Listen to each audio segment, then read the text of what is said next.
Sorry, I think there was an issue. Yes, there was an issue with the systems. I came to realize that there was an issue. So let's go on. So this stone, we are dealing with a stone. The stone was something that was used to determine the judgment of something, whether something was supposed to be declared guilty or not guilty. Praise the name of the Lord. And so in the book of Acts, let's read again. Acts chapter number 26 and verses number 10. Acts 26, I think there was an issue with the systems. Acts 26 verse number 10. This is Paul and he's standing before Agrippa. Something is going on. He has been apprehended. He's appearing before Agrippa, the king, and he's describing himself and the things, the events that have happened in his recent past. And he says in verses number 9, indeed, I myself thought I must do many things contrary to the name of Jesus of Nazareth. This I also did in Jerusalem, and many of the saints I shut up in prison, having received authority from the chief priests. And when they were put to death, I cast my vote against them.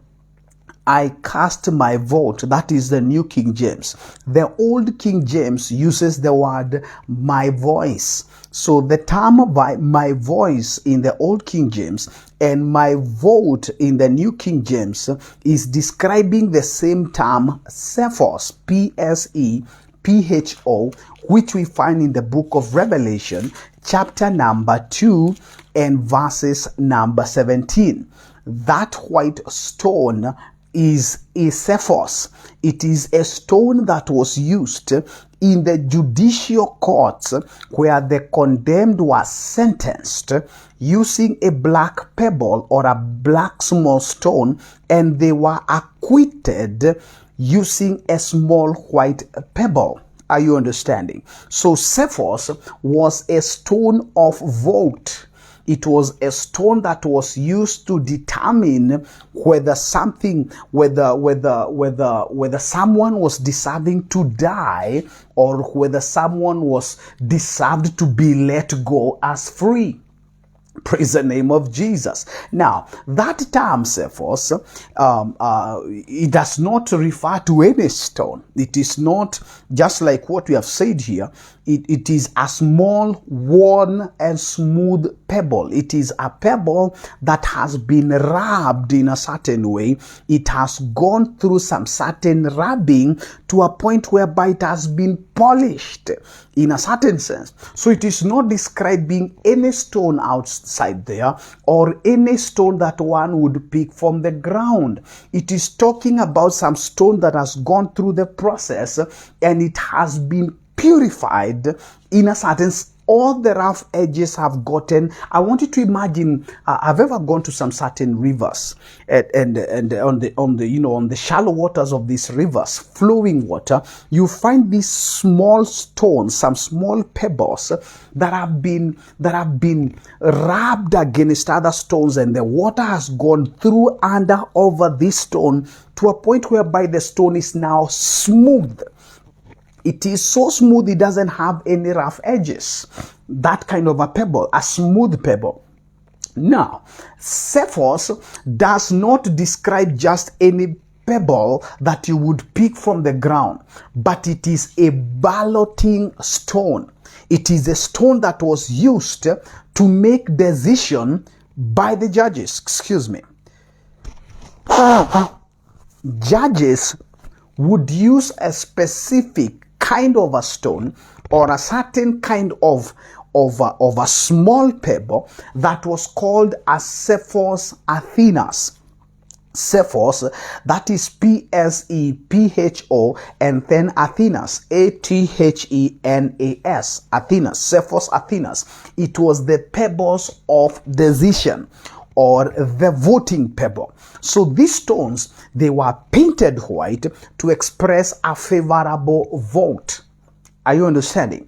And they were also, you had others that were painted black to express an unfavorable decision in the situation that is supposed to be considered.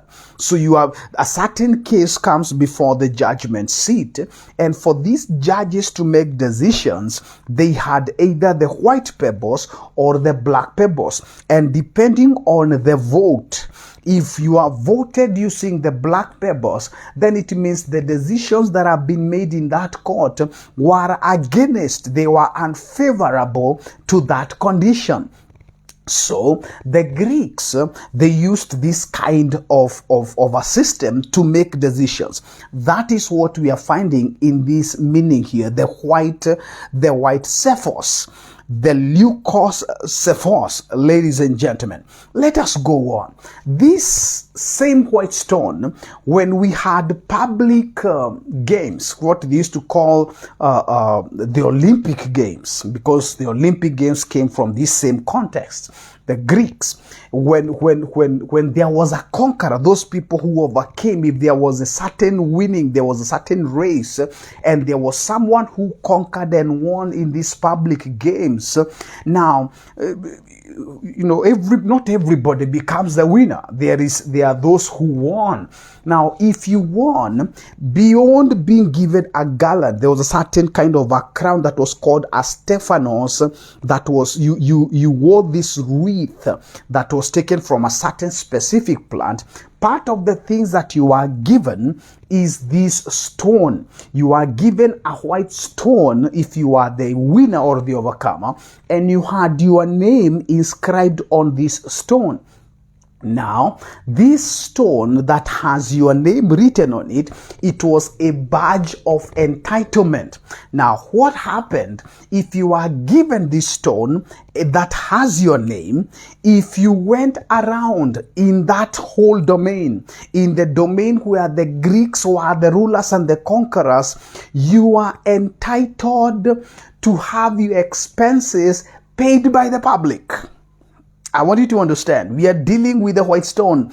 I will give him a white stone. So if you received this stone after competing in the Olympic Games and you overcame, then you had a certain stone that was written your name on it. That meant if you went anywhere within the realm of the Greeks, any place that the Greeks had conquered, you are entitled to receive free things at the expense of the people. Now, other white stones had to do with instruments of hospitality.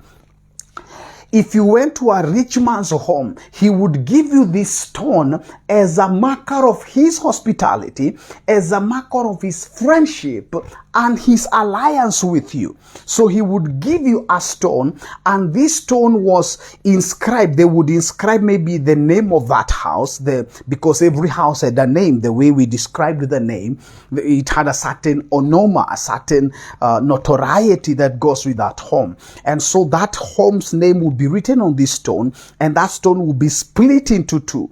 And so half of it would remain with the house or the leader of the house, and the other half you would go with it. So it means any place that you went with that stone, if you are called to remove and to produce this stone, you are known to be coming from a certain house. Are you understanding what I'm talking about?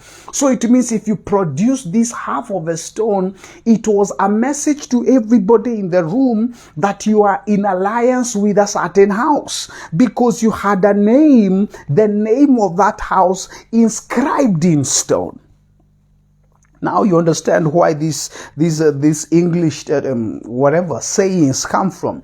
You have something inscribed in stone. It means it can be altered. It can be changed. That's where these things were coming from. And so they were broken into two parts. And when fitted together, when these two pieces were fitted together, it was a validation of the bearer of the half that he is in alliance with the other, the house where this other half is coming from. Praise the name of the Lord. So it was given, a stone was given to someone, meaning that his character and his nature has been tried and he has been acquitted. So the person who went with the half of this stone would represent the name of the house. To him who overcomes, I will give him a white stone, and on the stone a new name written, which no one knows except him who receives that stone. Now, are you understanding? Is it becoming clearer why we are given a white stone? Before, I never understood these things. And these things, you need to understand them in the context of where the culture is. This is the culture of the Greeks. That's how this used to be. Now, some other times, a white stone would be given to a man who has been freed from slavery and has been made a citizen in the province of a certain nation. For example, in the Greek culture, if you were a slave and you have been acquitted from your slavery, your name would be written, or your name and the name of the one who is releasing you from slavery, the one who was your Lord. Are you understanding? So the Lord, the owner, the master who you were a slave to, he would write your name on this stone, and he would write his name, the name of the house. So when you are released and you are made a free man and you are supposed to become a citizen in that province, in that nation, then the stone, you are carrying this stone as an evidence of your citizenship and you are acquittal from slavery. Are you understanding the meaning of a stone? So when you hear about a white stone, when you hear about Revelation 2:17 saying, and I will give him a white stone, it's not simply talking about some stones that are gotten from the road.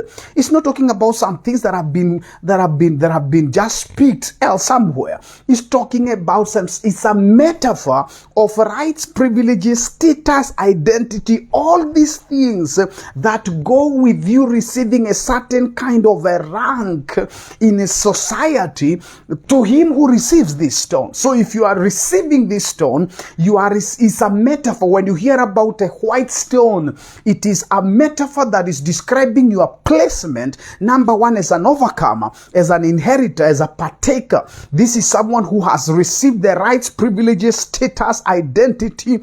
You have been called a heavenly calling. You have been called into a certain status in life where you are called the son of the kingdom. Praise the name of the Lord. I will give him a white stone, and on the stone a new name written, which no one else knows but the one who receives it. That is what you're talking about, ladies and gentlemen. Therefore, it means this stone is not given to everybody. This stone is given to some certain specific people, the people who qualify for it, the people who are called the overcomers. There is a quality called overcomer, and he who overcomes is given a white stone, and this stone carries the name of an overcomer and the name of the house to which you're coming from, the one who has released you to become something that is called the overcomer. Therefore, this stone that was called a Cephos, it was cast to make a decision. Therefore, the message that is coming through Revelation 2 verse number 17 concerning you being given a white stone, it is the Lord himself who is casting the white stone in favor, saying that you have saying to everything and everyone that you have faithfully done his will. You have faithfully followed him on the way, and you have overcome in all things. You have been given his power. You have been declared as a son of God. You have been impacted with his glory. You have been impacted with his power, and he has conferred upon you his life. He has conferred on you his immortality, and is raising you up to sit with him on the throne. You have now been an adopted. The word is adoption. You have now been adopted into the family and the nature of the Father, and you have been granted a placement as a son of God. Praise the name of the Lord. That's what it means to have a stone, a white stone given to you. We can see this everywhere, written in epithets, and Jesus is being baptized in the book. I think it's the book of Matthew. Let me see. Yes, the book of Matthew chapter number 3. Let us look at these two things and then we are going to close for tonight. The book of Matthew chapter number 3, something happens to Jesus when he is being baptized. Verse number 16 and verses number 17. When he had been baptized, Jesus came up immediately from the water, and behold, the heavens were opened to him. Mark this. They weren't open to everybody. There were so many people being baptized, including John, the son of Zacharias. He was baptizing the people. But the heavens weren't open to John. The heavens were opened to him. The heavens were open to him, and he, Jesus, saw the Spirit of God descending like a dove and alighting upon him. And suddenly a voice came from heaven saying, "This is my beloved Son, in whom I am well pleased." That's what you're talking about. That is the authentication. That is the giving of a stone. That is him being ratified from heaven. He's being authenticated that the one who sends him, the one who sent him, is pleased with him. Matthew chapter number 17 and verses number 5. Matthew 17 and verses number 5. We hear again this stone coming through. It's where we had read some few moments ago from verse number 1. Now after 6 days, Jesus took Peter, James, and John his brother, and led them up into a high mountain by themselves. And he was transfigured before them. His face shone like the sun, and his clothes became as white as light. And behold, Moses and Elijah appeared to them, talking with him.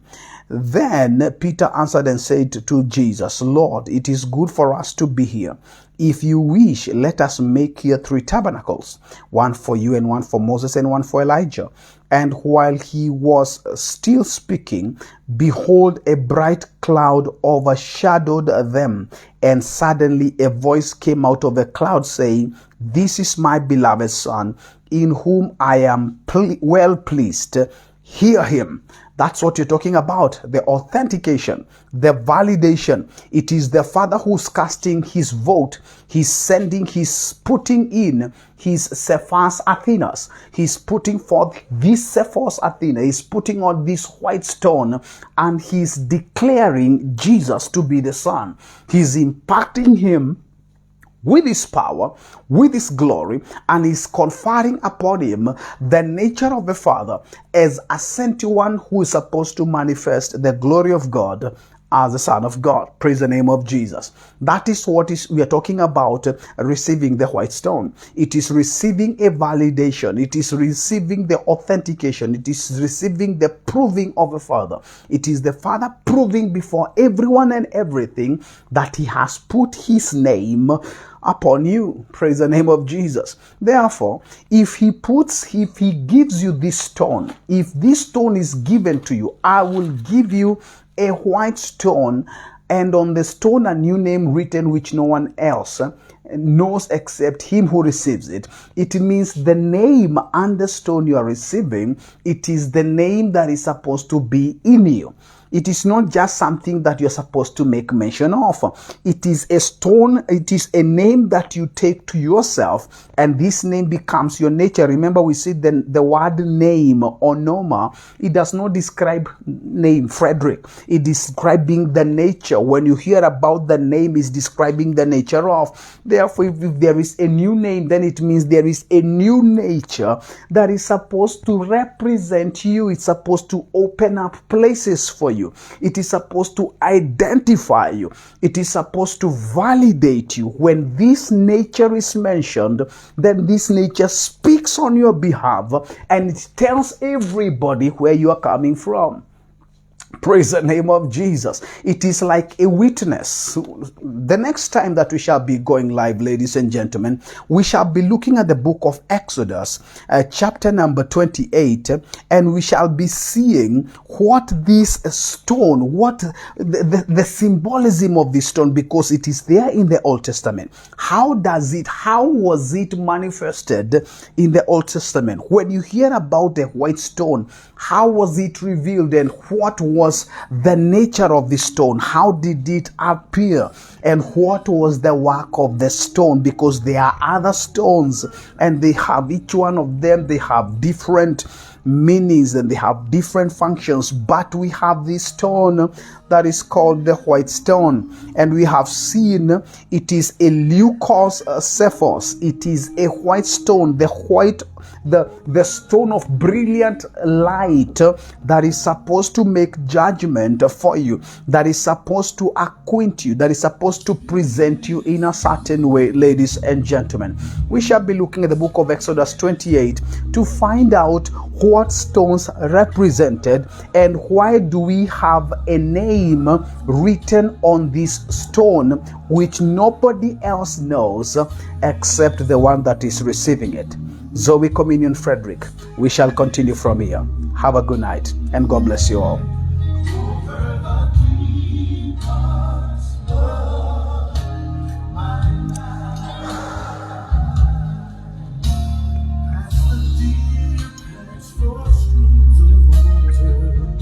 My soul pants after